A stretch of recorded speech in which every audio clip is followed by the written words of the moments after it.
Hi English learners. Have you ever heard sentences like, "You're coming, aren't you?"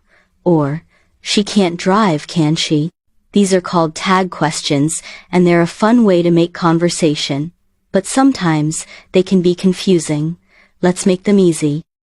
What's a tag question? A tag question is a little question at the end of a statement. It checks if the listener agrees or gives a chance to reply. If the statement is positive, the tag is negative. You are a student, aren't you? If the statement is negative, the tag is positive. She isn't here, is she? Let's see more examples.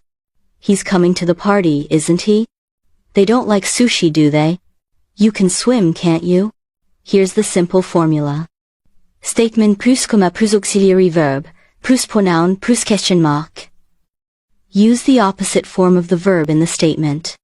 If you say, "She is," the tag is, "Isn't she?" If you say, "They don't," the tag is, "Do they?" You're tired, isn't you? Wrong.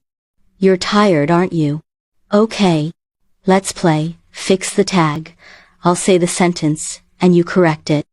He likes pizza, doesn't he? That's right. They can't swim, can they? Perfect.